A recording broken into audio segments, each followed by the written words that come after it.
nighttime skincare routine and I get so many questions about what I have done for my melasma. So I thought this might be a really good time to talk about some of my tips and tricks and what I've learned about melasma. So if you have melasma or hyperpigmentation prone skin, this video is for you.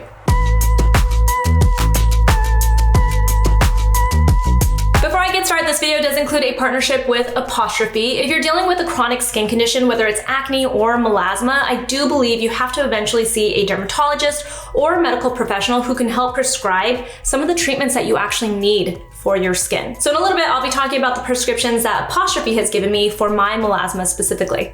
Now, I've been dealing with chronic melasma for a few years. I noticed that I used to get hyperpigmentation, just like after I had any kind of acne or, like anything that really like marked my face, it would eventually leave a red spot and then eventually turn into PIH, post-inflammatory hyperpigmentation. So I would have dark spots here and there. I had freckles my entire life from being out in the sun. Like I knew if I was gonna be outside in the summertime and everything, I would get some freckles. But when I got pregnant for the very first time with my son, Nikosh, this was he's 6 years old, just about 6 years old. It's kind of crazy. So a little over 6 years ago, I started to notice, because my hormones were changing, that I was starting to get much darker patches on my skin. And at the time, I didn't realize this was melasma and would eventually become chronic melasma for me, where it means that it keeps coming back. It's not something I can completely get rid of. And I think that's really important to note. When you're dealing with a chronic skin condition, you can't completely get rid of it. You can never cure it. You can only learn how to manage it and how to treat it. So if you look back at my videos and my pictures and everything over the last few years, you'll notice that I really have actually done a great job. I'm really proud of myself at treating my melasma. But it's still there because no matter what, I can't completely get rid of it. I can only continue to work on it and treat it. And that's one of the reasons why I think a prescription is really important. Now, tip number one is to identify whether you have melasma or you just have, hyperpigmentation. Maybe it's post-inflammatory hyperpigmentation, or you have sunspots. It's a little confusing because some of it is caused by the same stuff. For instance, the sun, UV rays are one of the top triggers for your melasma, for sunspots and freckles. And also, if you do have post-inflammatory hyperpigmentation, it's just gonna make it worse. So it can be really confusing about what the differences are when it comes to melasma. Something that you'll notice is that you get symmetrical patches. So if you look at my face, you'll see that I have this patch happening in this area right here. And if I get closer, you'll see other little patches that are kind of forming together, and that is melasma. It almost seems mask-like, and when you are pregnant, they actually call it the mask of pregnancy. It can be more severe during pregnancy because your hormones trigger it, but that's one of the telltale signs, is that you get these patches, and they're usually symmetrical. So I have it on this side, and then I have it on this side. Some of the common areas that you'll notice melasma is your forehead, your cheeks, your upper lip. Some people I know complain that they get melasma on their upper lip and it looks like they have a mustache, and that constantly bothers them. That is so annoying to have to deal with. You can get it on your chin area. You can also get it on your body, just depending on how prone you are to it. It's most common in women who have medium to dark skin tones, mostly because we are women that can produce melanin in our skin. And I think that's one of the biggest differences too. It can affect all skin tones. It does not matter what your skin tone is. You can still be affected by melasma. Now, when it comes to sunspots, this can be a little bit confusing because really the way that you can tell the difference is whether you've been out in the sun and suddenly you just have all these spots. The problem is, I know for instance for me, when I'm out in the sun, it also triggers my melasma. So it's hard to say whether it's sunspots or it's melasma. I think in some ways it's a combination of both, but it's really people who have lighter skin, who tend to burn really easily. These are people who have the tendency to get sunspots or who are more prone to sunspots.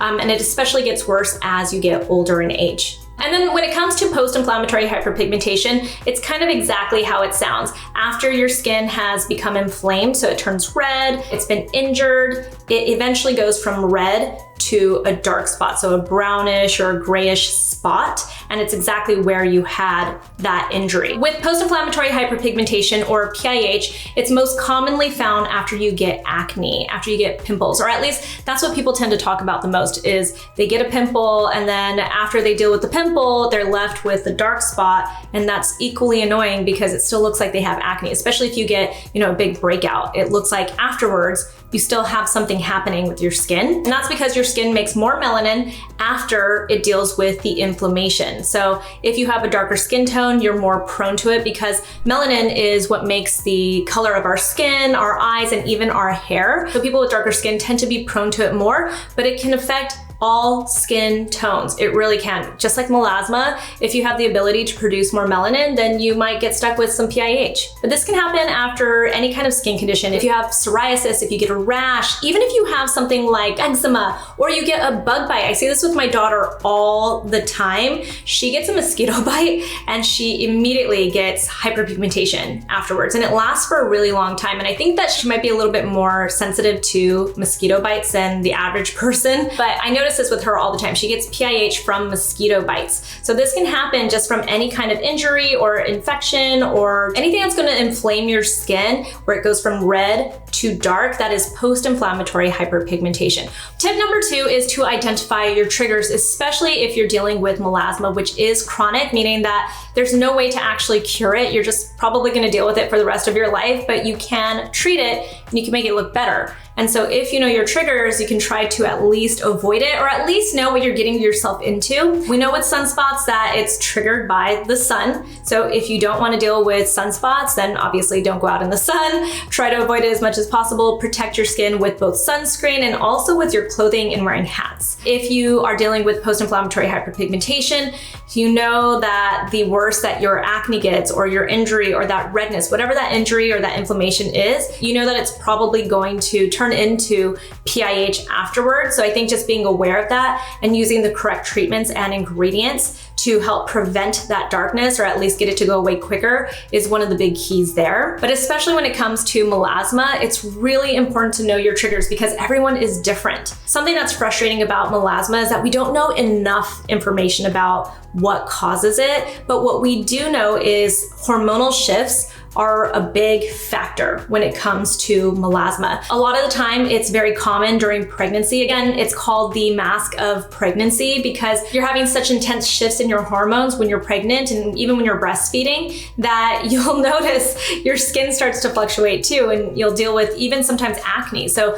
your hormones definitely play a big factor into your melasma. That can also include, taking birth control, or if you're on menopause treatments, anything that's going to affect your hormones can affect your melasma. Another way that your hormones can be affected is if you have thyroid issues. I've talked about my hypothyroidism / Hashimoto's, which is an autoimmune version of hypothyroidism. That is a big factor in my melasma. So if I'm maintaining my levels really well and taking my prescriptions and doing the things that my doctor tells me to do, I notice that my melasma looks a lot better. Obviously, sun exposure is also a big deal. Just like any type of hyperpigmentation, the sun will always make it worse, if not trigger it. So you want to always be aware of that. And this is the reason why you hear me preaching about sunscreen all the time. Also, things like heat can definitely trigger melasma in some people. Even eating spicy foods. I notice that when I eat spicy foods, which I love, I know that I'm taking that chance to trigger my melasma. So it's just something I know. I don't completely keep myself from eating spicy food. I love it,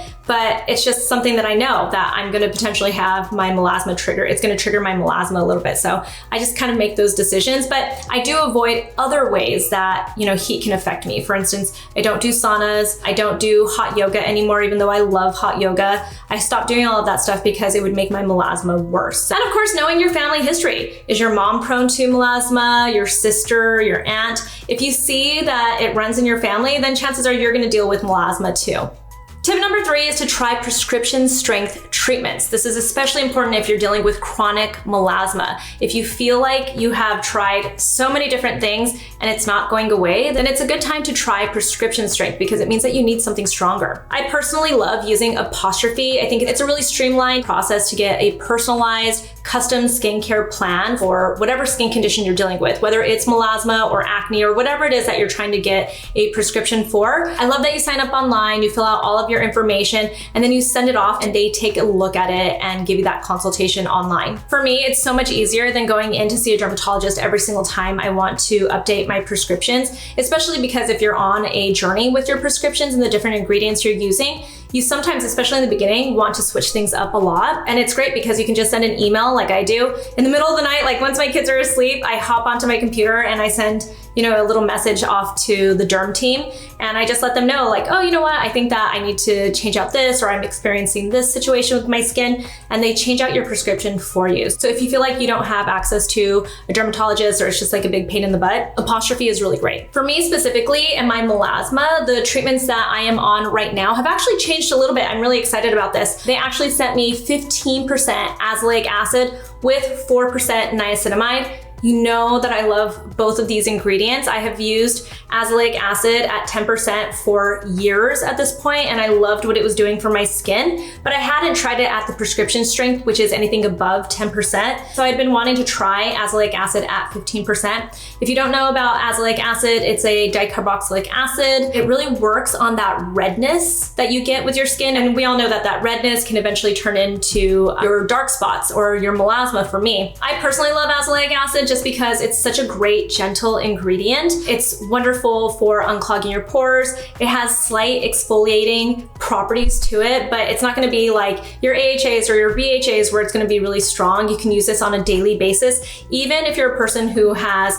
rosacea or really sensitive skin, you can use azelaic acid because it works very slowly, and it's also a tyrosinase inhibitor. So it's gonna help if you deal with melasma or hyperpigmentation or redness. Azelaic acid is such a great ingredient. In my opinion, azelaic acid is like an MVP kind of ingredient. Like it does a little bit of everything and it's great for all skin types. So I've been really excited to use it at 15% to just really bump up the benefits of it. And then of course, niacinamide, I think is a wonderful ingredient, especially, anywhere above 3%. To me, it means that it's going to help unclog my pores. It's going to help clear my skin and make my skin tone more even. And it helps to soothe my skin barrier and nourish it. So great ingredients all together. I'm gonna go ahead and put this on so you guys can see. One of the things that, to point out about azelaic acid is that it can feel a little bit thick, but this one from Apostrophe actually feels really good. It's more of like a cream. It has a little bit of the graininess that you get from azelaic acid, but this one is so much nicer than a lot of the azelaic acid products I have ever tried. Even non-prescription, this one feels really good. So I just make sure I put it in these areas. I don't really pull it down to my neck, but the next product I am definitely going to. Next, I'm gonna put on this prescription. Actually, first, I'm gonna put on a moisturizer and then put this on because I'm readjusting my skin to tretinoin. This is my tretinoin prescription. It's at 0.05%, but they also added hydroquinone in here at 6%. And hydroquinone is actually one of my favorite, all-time favorite ingredients for my melasma and hyperpigmentation. If you haven't tried it, it is available only by prescription because it's a really strong ingredient, but it totally helps to clear your dark spots. So if you're dealing with any type of hyperpigmentation, whether it's sunspots, whether it's melasma, whether it's PIH, hydroquinone is the gold standard ingredient when it comes to hyperpigmentation. But again, it's only available with prescription. And I also go on and off it. I don't stay on it continuously. So it's nice to get it in prescription form. I actually had a chemical treatment done with hydroquinone, and then I maintained it for a month with 8% hydroquinone, and then now moved down to 6% hydroquinone mixed with my tretinoin at 0.05%. And then they also added a corticosteroid in here because I have actually talked to them about how I'm super sensitive to tretinoin. I don't stick with it consistently because I feel like my skin never actually adjusts to it and I can never pick up the frequency of usage. So again, it's one of the things that I like about Apostrophe is I can actually explain this to the person that is looking over all of my information and responding to me with my questions. And I can explain that I need a little bit more help with something. So, we started off with more traditional tretinoin when I first started on Apostrophe, and then I eventually got this prescription. So I've been really excited about this one because again, I've got a little mix of hydroquinone to treat my hyperpigmentation and my melasma. And then tretinoin honestly is the gold standard ingredient for everything when it comes to anti-aging, when it comes to hyperpigmentation, when it comes to texture of your skin, tretinoin is the gold standard ingredient. Again, available only by prescription. You hear me talk about retinol as well and retinaldehyde, both ingredients that I love, but the gold standard, the ingredient that has the most studies behind it, is tretinoin, but you do have to get a prescription for it. I think also something really important to point out is because I won't stay on hydroquinone forever, I'll probably get off of it like in another month or so, and I can't stay on the corticosteroid forever. Again, it's very important that I have someone that I'm constantly talking to. So it's one of the things that I love about Apostrophe. So if you haven't tried Apostrophe, I highly recommend it. I do have a code, it's Susan Yara, so I'll leave all that information in the description box as well. I highly recommend it. I'm gonna go ahead and put on a moisturizer really quick. Before I put on my tretinoin, because my skin is still adjusting to it, I'm gonna go ahead and buffer my skin with moisturizer. It also just feels nice. I'll let this dry down for a second and then I'll go in with my tretinoin.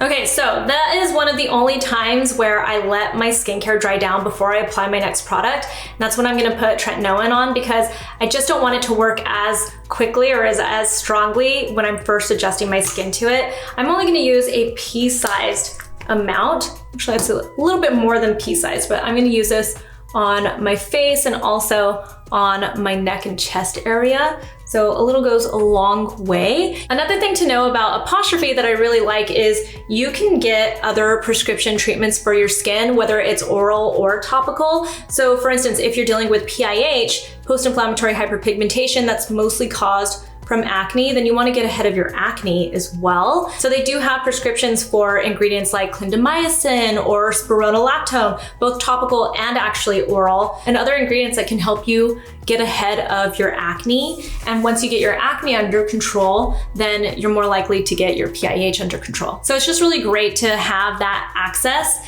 and get that customized initial plan, that treatment plan, by a board certified dermatologist. Tip number 4 is to understand when to use specific products and ingredients. I think it's really important to get a really good understanding of the ingredients that you're using. You heard me talk about my love for azelaic acid and niacinamide and why I think tretinoin is so important, and also hydroquinone. But there are also other ingredients that you can get over the counter as well. But then you have to be realistic about the expectations that you have for these types of ingredients and products. I tell people whenever they're dealing with chronic skin conditions, you have to be realistic. You have to go get a prescription eventually, because that's actually treating your skin condition. It's now considered something medical, and you need to have a medical professional actually help you with that treatment. And that's where the prescription strength ingredients come in. Again, there are some ingredients that you can't continually use, like hydroquinone, and that's where other ingredients come in that are over the counter or the products that you buy from the store. I fully believe there's a huge difference between the prescriptions and the products that you're using from the store. The products that you use from the store are also important. They help for your maintenance, because once you treat everything, you need to keep it going. And especially if you're using ingredients like hydroquinone that you can't stay on continuously, then it's great to have other ingredients like alpha-arbutin or tranexamic acid, or even azelaic acid at a lower level eventually. If you need to have those ingredients as well in your skincare routine continuously because you're like me and you have a chronic skin condition, then you want to have that combination. You want to have your prescription ingredients, and then you want to have your daily skincare routine as well. Tip number 5 is sun protection. I already mentioned this once because it's so important, but sunscreen is so key when it comes to preventing your melasma or your hyperpigmentation. The sun definitely will trigger it and will make it worse. And I don't just mean sunscreen like in a tube. You need to have sun protection, whether it's in your clothing, whether it's a hat. You need to just be aware. I always look at the UV index. If it's going to be really high, I try to stay in the shade as much as possible. Obviously, there's only so much that you can do if you want to enjoy your life. If you're on a beach vacation, you're not going to spend half the day inside because the sun is too strong. You just have to be aware. So having proper sun protection is so important if you're dealing with hyperpigmentation or melasma. Tip number 6 is to maintain a healthy skin barrier. I don't think I hear people talk about this enough. I think we've learned that if you don't have a healthy skin barrier, if your skin is constantly irritated, if it's dry, if it's not balanced, and you're dealing with overly oily skin, or you're dealing with, some kind of, irritation, I think we've really learned that if you don't have a healthy skin barrier, balanced skin, then you're going to experience skin conditions more often, right? If you have constant dry skin, if you have irritated skin, we know that irritation can lead to hyperpigmentation. So maintaining a healthy skin barrier, having a proper skincare routine at home, that is so important. You want your skin to feel like it's just balanced. Like if you feel like you've got combination skin, if you feel like you've got oily skin, if you feel like you've got dry skin, then there's something probably going on with your skin. You just want it to get to balanced, to normal. That's like the goal. And tip number 7 is to try in-office treatments. I know that it's not always accessible, but there are different varieties of treatments that you can try.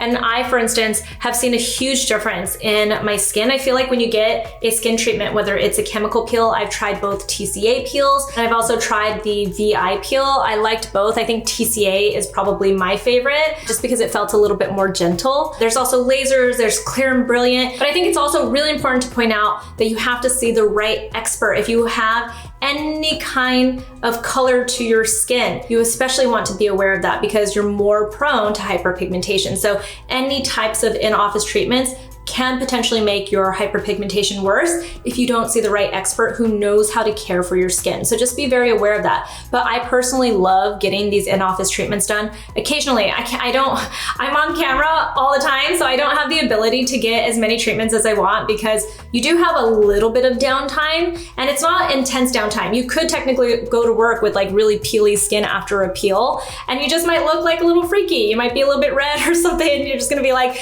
sorry guys, it looks like I'm a snake because I'm peeling right now because I got a treatment done. But you know, it's not intense downtime. I tend to do it on like a Thursday or a Friday, and I know I'm gonna have the whole weekend to just let my skin go through the whole process. You know, some people tell me that they love microneedling for their hyperpigmentation. I personally avoid it now. I used to love it as well, but I noticed that after my second pregnancy, it started to make my melasma worse. So these are things to just know. Again, seeing the right expert to help pick the right treatments for you is the way to go. But the reason why I like these in-office treatments especially is because I feel like it gives me like this boost to my skin, and then I can just maintain at home with my prescription ingredients and then also with my over-the-counter ingredients and products and the products that I'm buying from the store. I feel like that maintenance is key. It's so much easier to maintain your skin once you've had this like jump start with some kind of in-office treatment. So getting the right treatment, they're not all the same. Everybody is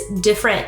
Your skin is very personal and what works for you is very personal. You just heard me say that I don't like microneedling for my skin because it makes my melasma worse, but some people do love it. So you have to go to an expert and really figure out what works for your skin. So those were my tips for treating hyperpigmentation and melasma. If you have any questions, feel free to ask me in the comments below. I'm pretty proud of what I've done so far with my skin. Like I said, I'm never gonna be able to completely cure it and get rid of it, but just knowing my triggers, knowing what it is I'm dealing with, knowing what ingredients are good for me, having access to Apostrophe to get those prescription strength ingredients when I really need them, and then also having my maintenance at home. But other than that, there's no like straight answer to how you treat your hyperpigmentation and your melasma. I wish it was easy, but I think having the information is the way to go. If you have any questions, feel free to ask me in the comments below. Share how you've been treating any of your hyperpigmentation or your melasma, what you've learned about your skin. I think being able to see what other people are doing and what you have learned is also helpful for others who are just starting to learn about their own hyperpigmentation. You can also find me on Instagram. I'm at Susan Yara. And again, I'm gonna leave all the information for Apostrophe in the description box below. They're a really great service and I've been using them now for a couple of years. Thanks so much for watching this video and I'll talk to you soon.